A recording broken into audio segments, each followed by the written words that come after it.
ஒட்டுமொத்த மக்களின் மனதில் இடம் பிடிக்கும் வகையில் பல நலத்திட்டங்களை அறிவிச்ச விஜய். இந்த மாதிரி நலத்திட்டங்களை அறிவிச்சா மட்டும் விஜயால ஜெயிச்சிட முடியுமா? அப்படி என்னென்ன நலத்திட்டங்களை அறிவிச்சிருக்காங்க, இது மக்களுக்கு எந்த அளவுக்கு யூஸ்ஃபுல், இதெல்லாம் பத்தி தான் நம்ம பார்க்க போறோம். நான் உங்க சொன்னா இந்த வீடியோக்குள்ள போறதுக்கு முன்னாடி இந்த வீடியோ பத்தின கருத்து ஏதாவது உங்களுக்கு இருந்துச்சுன்னா தாராளமா கமெண்ட்ல சொல்லுங்க. ஏன்னா உங்களுடைய கமெண்ட்டை பார்த்துட்டு தான் நாங்க நெக்ஸ்ட் வீடியோ இன்னும் பெஸ்டா எடுக்கிறதுக்கு ரொம்பவே யூஸ்ஃபுல்லா இருக்கும். வாங்க வீடியோக்குள்ள போய் பார்த்து தெரிஞ்சுக்கலாம். ஃபர்ஸ்ட் என்ன நலத்திட்டம் அப்படின்னு பார்த்தீங்கன்னா, ஸ்பெசிபிக் மினிஸ்ட்ரி. என்ன அப்படின்னு பார்த்தீங்கன்னா, விஜய் அவர்களின் கட்டுப்பாட்டின் கீழ் பெண்கள், முதியவர்கள், குழந்தைகள் பாதுகாப்பிற்கான இலக்கா அமைக்கப்படும் அப்படிங்கிற மாதிரி சொல்லியிருக்காங்க. இரண்டாவது ஒரு நலத்திட்டம் என்ன அப்படின்னு பார்த்தீங்கன்னா, இது ரொம்ப ரொம்ப ரொம்ப முக்கியமான ஒரு நலத்திட்டம் அப்படிங்கிற மாதிரி தான் சொல்லி ஆகணும். என்ன அப்படின்னு பார்த்தீங்கன்னா, மகளிர் திட்டம். 60 வயது வரை உள்ள அனைத்து குடும்ப தலைவிகளுக்கும் மாதம் மாதம் 2500 ரூபாய் வழங்கப்படும். அதுலயும் குறிப்பா மாநிலம் மற்றும் ஒன்றிய அரசு பணியாற்றும் பெண்களுக்கு கிடையாது அப்படிங்கிற மாதிரி சொல்லியிருக்காங்க. என்ன பொறுத்த வரைக்கும் என்ன அப்படின்னு பாத்தீங்கன்னா, விஜய் அண்ணா இந்த திட்டத்தை அறிவிச்சதை ரொம்பவே பிளான் பண்ணி தான் பண்ணியிருக்காங்க அப்படிங்கிற மாதிரி தான் சொல்லி ஆகணும். ஏன் அப்படின்னு பாத்தீங்கன்னா, விஜய் அண்ணாவோட கான்செப்ட் எல்லா ஏழை எளிய மக்களுக்கு மாசம் மாசம் இந்த 2500 ரூபாய் போகணும் அப்படிங்கிற மாதிரி அவங்களுடைய குறிக்கோள். சரியா? இன்னொன்னு என்ன அப்படின்னு பாத்தீங்கன்னா, முக்கியமா கவர்மெண்ட் வேலை பண்ற பெண்களுக்கு ஏன் கொடுக்கலன்னா, ஆல்ரெடி அவங்க நல்லா சம்பாதிச்சுட்டு தான் இருக்கிறாங்க. அப்ப அவங்களுக்கு இந்த 2500 ரூபாய் தேவை இருக்காது. முக்கியமா ஏழை எளிய மக்களுக்கு இது போச்சுன்னா என்ன ஆகும் அப்படின்னு பாத்தீங்கன்னா, அவங்களுக்கான மளிகை சாதனங்கள் அப்படிங்கிற மாதிரி எல்லாத்துக்குமே யூஸ்ஃபுல்லா இருக்கும். அதை கருதி தான் விஜய் அண்ணா சொல்லியிருக்கிறாங்க. அடுத்து என்ன திட்டம் அப்படின்னு பாத்தீங்கன்னா, அன்னபூர்ணி சூப்பர் 6 திட்டம். வருடத்திற்கு விலை இல்லாமல் 6 கேஸ் சிலிண்டர்கள் வீட்டுக்கு வீடு இலவசமாக கொடுக்கப்படும் அப்படிங்கிற மாதிரி சொல்லியிருக்காங்க. என்ன பொறுத்த வரைக்கும் இந்த திட்டத்தை விஜய் அண்ணா ஆட்சிக்கு வந்த உடனே அமலுக்கு கொண்டு வரணும் அப்படிங்கிற மாதிரி தான் சொல்லி ஆகும். ஏன் அப்படின்னு பாத்தீங்கன்னா, வருஷத்துக்கு 6 சிலிண்டர் ஃப்ரீயா குடுக்கறதுனால ரொம்பவே ஏழை எளிய மக்களுக்கு ரொம்ப யூஸ்ஃபுல். இதனால அவங்க பணத்தை அதிகமா மிச்சம் பிடிப்பாங்க. அதே மாதிரி மத்த ஆட்சியாளர்கள் மாதிரி இந்த திட்டத்தை அறிவிச்சுட்டு கடைசி டைம்ல கொண்டு வராம விஜய் அண்ணா ஸ்டார்டிங்லயே இதை அமலுக்கு கொண்டு வந்துட்டாங்கன்னா ரொம்பவே மக்களுக்கு யூஸ்ஃபுல்லா இருக்கும் அப்படிங்கிற மாதிரி தான் சொல்றேன். இதுதான் என்னுடைய கோரிக்கை கூட. அடுத்து என்ன திட்டம் அப்படின்னு பாத்தீங்கன்னா, அண்ணன் சீர் திட்டம். திருமணத்தின் போது பெண்ணிற்கு 8 கிராம் அதாவது 1 பவுன் தங்க நகையுடன் நல்ல தரமான பட்டு வழங்கப்படும் அப்படிங்கிற மாதிரி சொல்லியிருக்காங்க. இது என்ன பொறுத்த வரைக்கும் என்ன அப்படின்னு பாத்தீங்கன்னா, ரொம்பவே யூஸ்ஃபுல் அப்படிங்கிற மாதிரி தான் சொல்லியாகணும். இப்போதைக்கு 1 பவுன் தங்க ரேட்டை ரொம்ப ஹெவியா போயிடுச்சு. அதனால திருமணம் பண்றதுக்காகவே நிறைய பேர் யோசிக்கிறாங்க. அந்த 1 பவுன் தங்கத்தை அண்ணன் சார்பா கொடுக்கிறது ரொம்பவே யூஸ்ஃபுல். அது மட்டும் இல்லாம நல்ல தரமான பட்டு புடவை வழங்கப்படும் அப்படிங்கிற மாதிரி சொல்லியிருக்காங்க. இதுவுமே பெண்களுக்கு ரொம்பவே யூஸ்ஃபுல் அப்படிங்கிற மாதிரி தான் சொல்லி ஆவேன். அடுத்ததா என்ன அப்படின்னு பாத்தீங்கன்னா, காமராஜர் கல்வி உறுதி திட்டம். பெண் குழந்தைகள் 1ஆம் வகுப்பு முதல் 12ஆம் வகுப்பு வரை படிப்பை பொருளாதார ரீதியாக இடைநிறுத்தல் செய்யாமல் இருப்பதற்காக வருடத்துக்கு 15,000 ரூபாய் கொடுக்கப்படும் அப்படிங்கிற மாதிரி இந்த திட்டத்தை அறிவிச்சிருக்கிறாங்க. இந்த திட்டம் யாருக்கு ரொம்பவே யூஸ்ஃபுல் அப்படிங்கிற மாதிரி பாத்தீங்கன்னா, கிராமப்புறங்கள்ல உள்ள மாணவிகளுக்கு ரொம்பவே யூஸ்ஃபுல் அப்படிங்கிற மாதிரி தான் சொல்லி ஆகணும். அதாவது பொதுவா கிராமப்புறங்கள்ல பெண்களை படிக்க வைப்பாங்க. கொஞ்சம் அமௌண்ட் இல்லைனாலும் சரி படிக்காண்டாம், ஸ்டாப் பண்ணிருங்க, அமௌண்ட் இல்லை அப்படிங்கிற மாதிரி இருப்பாங்க. சரியா? பெண் குழந்தைகளை மோஸ்ட்லி படிக்க வைக்க மாட்டாங்க, ஸ்டாப் பண்ணிடுவாங்க. இனி விஜய் அண்ணா வருஷம் வருஷம் 15,000 கொடுக்கறதுனால அவங்க என்ன சொல்லியிருக்காங்க அப்படின்னு பார்த்தீங்கன்னா, இனி பெண்கள் கண்டிப்பா படிச்சே தீரணும். இனி கஷ்டப்படாண்டா, வருஷம் வருஷம் 15,000 நான் தாரேன், நான் படிக்க வைக்கிறேன். அதனால பெண் குழந்தைங்கள முக்கியமா ஏழை எளிய மக்கள் இந்த பெண் குழந்தைகளை படிக்க வைக்கணும்காக இந்த திட்டமா அறிவிச்சிருக்காங்க. அடுத்து என்ன திட்டம் அப்படின்னு பார்த்தீங்கன்னா, வெற்றி பயண திட்டம். அரசு போக்குவரத்தின் அனைத்து பேருந்துகளிலும் பெண்கள் இலவசமாக பயணிக்கும் வகையில் உத்தரவிடப்படும் அப்படிங்கிற மாதிரி அறிவிச்சிருக்காங்க. அதாவது நீங்க நினைக்கலாம், ஆல்ரெடியே இலவசமாக பேருந்து தானே தந்திருக்காங்க, இதுல என்ன புதுசா கொண்டு வந்துட்டாங்க அப்படிங்கிற மாதிரி நீங்க நினைக்கலாம். இதுல தான் ட்விஸ்ட் இருக்குது. என்ன அப்படின்னு பாத்தீங்கன்னா, ஆல்ரெடி பெண்களுக்கு இலவச பேருந்து உண்டு.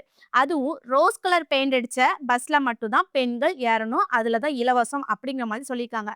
விஜயண்ணா என்ன சொல்லியிருக்காங்க அப்படின்னு பாத்தீங்கன்னா, பெண்கள் எந்த பஸ்லனாலும் ஏறிக்கிடலாம், அந்த பஸ்ல அவங்களுக்கு டிக்கெட் கிடையாது, இலவசம் அப்படிங்கிற மாதிரி சொல்லியிருக்காங்க. அடுத்து என்ன திட்டம் அப்படின்னு பாத்தீங்கன்னா, பெண்களுக்கு எதிரான குற்றங்களே இல்லை என்ற நிலையில உருவாக்க வேண்டும். ராணி வேலு நாச்சியார் படை ஏற்படுத்தப்படும் அப்படிங்கிற மாதிரி சொல்லியிருக்காங்க. அதாவது ராணி வேலு நாச்சியார் படை அப்படின்னா என்ன அப்படின்னு பாத்தீங்கன்னா, பெண்கள் வந்து சாதாரணமான உடையில தான் இருப்பாங்க. ஆனா அவங்களுக்கு வந்து பாடி கேமுடன் அங்கங்கே பெண்களுக்கு பாதுகாப்பா முக்கியமா இருப்பாங்க. சரியா? அத எப்படி பண்ணியிருக்காங்க அப்படின்னு பாத்தீங்கன்னா, இந்த திட்டத்த மாநிலம் முழுவதும் 500 குழுக்கள் அமைக்கப்பட்டு பெண்களுக்கு பாதுகாப்புக்காக உறுதி செய்யப்பட்டிருக்கு. அதாவது இந்த குழுல உள்ள பெண்கள் எப்படி வேலை செய்வாங்க அப்படின்னு பாத்தீங்கன்னா, ஒவ்வொரு பெரிய பெரிய இடங்கள்ல வந்து நிப்பாங்க. பெண்கள் நீங்க வந்து ஒரு இடத்துல இருக்கிறீங்கன்னா, உங்களுக்கு பயப்படணும்னு தேவை கிடையாது. யாராவது கிண்டல் பண்ணாங்களோ, கேலி பண்ணாங்களோ, இவங்க வந்து என்னன்னு ஏதுன்னு கேட்டு ஆக்ஷன் எடுப்பாங்க. சரியா? உங்களுக்கே தெரியாம அங்க பாதுகாப்புக்காக இருப்பாங்க. அடுத்ததா என்ன அப்படின்னு பாத்தீங்கன்னா, பெண்களுக்கு எதிரான குற்ற வழக்குகளை விசாரித்து விரைவாக நீதி வழங்க அஞ்சலை அம்மாள் அதிவிரைவு பெண்கள் நீதிமன்றங்கள் அமைக்கப்படும் அப்படிங்கிற மாதிரி சொல்லியிருக்கிறாங்க. அதாவது ஈஸியா சொல்லணும் அப்படின்னு பாத்தீங்கன்னா, பெண்களுக்கு சம்பந்தமா ஏதாவது ஒரு வழக்கு வந்து போயிட்டு இருக்குன்னா, இனி அது வாய்தான்னு போகாம அவங்களுக்கு வந்து உடனடியாக தண்டனை வாங்கி கொடுக்குற மாதிரி அமைக்கப்படும் அப்படிங்கிற மாதிரி சொல்லியிருக்காங்க. அடுத்ததாட்டி என்ன திட்டம் அப்படிங்கிற மாதிரி பார்த்தீங்கன்னா, ஸ்மார்ட் பேனிக் பட்டன். இது பெண்களுக்கு ரொம்பவே யூஸ்ஃபுல் அப்படிங்கிற மாதிரி தான் சொல்லி ஆகணும். என்ன அப்படின்னு பார்த்தீங்கன்னா, இந்த திட்டம் பொது போக்குவரத்துகள்ல வந்து அமைக்கப்படும் அப்படிங்கிற மாதிரி சொல்லியிருக்காங்க. அதாவது குறிப்பா பேருந்து, ஆட்டோ, டாக்ஸி இதுல வந்து பொருத்தப்பட்டிருக்கும் அப்படிங்கிற மாதிரி சொல்லியிருக்காங்க. அதாவது பெண்கள் நீங்க வந்து பஸ்ல ஒரு இடத்துக்கு போறீங்க. யாராவது உங்கள்ட்ட வந்து தகராறு பண்றாங்க. உடனே உங்களுக்கு பயமா இருக்குது. அந்த பஸ்ல வந்து ஸ்மார்ட் பேனிக் பட்டன் வந்து இருக்கும். அத நீங்க அழுத்திட்டீங்கன்னா, உடனே 5 நிமிஷத்திலேயே ஒரு டீம் வந்து உங்க அந்த லொகேஷன் இந்த பஸ் எங்க போயிட்டு இருக்குது, நீங்க எங்க இருக்கீங்க அப்படிங்கிற மாதிரி பார்த்து எடுத்து அங்க வந்து அது என்ன பிரச்சனை அப்படிங்கிற மாதிரி கிளியர் பண்ணுவாங்க. அடுத்ததாட்டி என்ன திட்டம் அப்படின்னு பார்த்தீங்கன்னா, ஜீரோ டார்க் ஸ்பாட். சரியா? இந்த திட்டம்னா என்ன அப்படின்னு பார்த்தீங்கன்னா, இனி தமிழ்நாடு முழுசும் எல்லா இடங்கள்லயும் வெளிச்சமும் கேமராக்களும் கண்டிப்பா இருக்கும். அதாவது இந்த ஏரியால எங்களுக்கு லைட் கிடையாது, கேமரா கிடையாது அப்படிங்கிற மாதிரி சொல்றீங்க. இனி அந்த ஏரியாக்கள்ல வந்து லைட்டும் இருக்கும், கேமராக்களும் இருக்கும். அதனால எல்லாருமே வந்து பயமில்லாம போயிட்டு வர்றதுக்காக இது வந்து தமிழ்நாடு முழுசும் அமைக்கப்படும் அப்படிங்கிற மாதிரி இந்த திட்டத்த கொண்டு வந்திருக்கிறாங்க. அடுத்ததாட்டு பெண்களுக்கு ரொம்பவே யூஸ்ஃபுல்லான ஒரு திட்டம் அப்படிங்கிற மாதிரி தான் சொல்லி ஆகணும். என்ன அப்படின்னு பார்த்தீங்கன்னா, பொது விநியோகம் நடக்கும் இடங்களான ரேஷன் கடைகள் மற்றும் பள்ளி கல்லூரிகள் மூலம் அனைத்து பெண்களுக்கு விலையில்லா சானிட்டரி பேட் வழங்கப்படும் அப்படிங்கிற மாதிரி இந்த திட்டத்தை அறிவிச்சிருக்கிறாங்க. அடுத்த திட்டம் என்ன அப்படின்னு பார்த்தீங்கன்னா, சிங்கப்பெண்கள் மேம்பாட்டு திட்டம். நிலுவையில் உள்ள கடன்களை திருப்பி செலுத்துவதன் மூலம் பெண்களுக்கு நடத்தும் சுய உதவி குழுக்கு 5 லட்சம் வரை வட்டி இல்லாத நிதி வழங்குவதன் மூலமும் சுய உதவி குழுக்களின் உற்பத்தி திறன் மேம்படுத்தப்படும். சுய உதவி குழுக்களில் இருந்து பதிவு செய்யப்பட்ட NSMBகளாக மாறுவர்களுக்கு ஆண்டுதோறும் 5 லட்சம் வழங்கப்படும். அதாவது 100% மானியமாகவே வழங்கப்படும் அப்படிங்கிற மாதிரி சொல்லியிருக்காங்க. அதாவது சிம்பிளா சொல்ல போனா இனி சுய உதவி குழு இந்த குழுல நீங்க 5 லட்சம் வரைக்குமே கடன் வாங்கிக்கலாம். அதுக்கு 100% வர வட்டியே கிடையாது அப்படிங்கிற மாதிரி இந்த திட்டத்தை கொண்டு வந்திருக்காங்க. அடுத்து என்ன திட்டம் அப்படின்னு பாத்தீங்கன்னா, தாய்மாமன் தங்க மோதிர திட்டம். தமிழ்நாட்டின் பிறக்கும் ஒவ்வொரு குழந்தைகளுக்கும் அரசாங்கத்தின் ஆசீர்வாதமாக ஒரு தங்க மோதிரம் வழங்கப்படும். கூடவே ஒரு பேபி வெல்கம் கிட் வழங்கப்படும். ஊட்டச்சத்து பொருட்கள், பேபி ட்ரெஸ், தரமான baby soap, baby oil, baby powder, baby கொசுவலை, பொம்மைகள், நாப்கின்ஸ் இவையெல்லாம் அந்த பேபி வெல்கம் கிட்ல இருக்கும் அப்படிங்கிற மாதிரி சொல்லியிருக்காங்க. இது ரொம்பவே யூஸ்ஃபுல் அப்படிங்கிற மாதிரி தான் சொல்லி ஆகணும். தாய்மாமன் சீர்ல வந்து பேபிக்கு ஒரு மோதிரமும் இந்த மாதிரி வகையான பேபி கிட்ட வந்து கொடுக்குறாங்க. இது ரொம்பவே யூஸ்ஃபுல் அப்படிங்கிற மாதிரி தான் சொல்லி ஆகணும். இன்னொன்னு என்ன அப்படின்னு பார்த்தீங்கன்னா, பேபிக்கு தாய்மாமனே இல்ல அப்படிங்கிற மாதிரி ஒரு ஃபீலே இருக்காத அளவுக்கு இத வந்து ரெடி பண்ணியிருக்காங்க. என்ன பொறுத்த வரைக்கும் விஜயண்ணா இந்த திட்டத்த அறிவிச்சது ஏழை எளிய மக்களுக்கு ரொம்பவே யூஸ்ஃபுல் அப்படிங்கிற மாதிரி தான் சொல்லி ஆகணும்.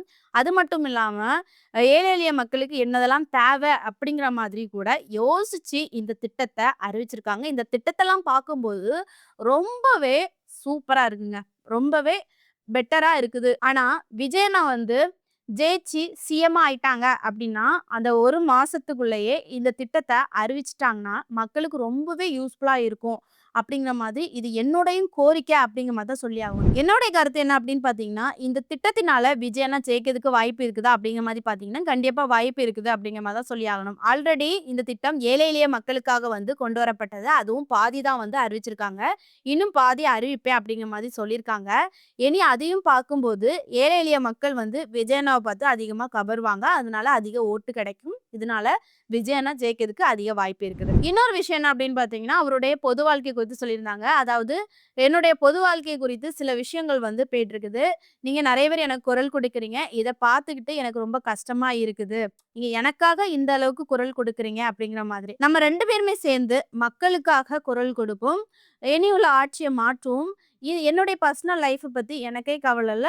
ஃப்ரீயா விடுங்க. நான் ஹேப்பியா இருக்கிறேன் அப்படிங்கிற மாதிரி ஒரு கெத்தா விஜய் அவர்கள் வந்து சொல்லிட்டு போயிருந்தாங்க. இந்த வீடியோ பார்க்குற நீங்க விஜய் அவர்கள் வந்து இந்த மாதிரி திட்டங்கள அறிவிச்சிருக்காங்கல்ல.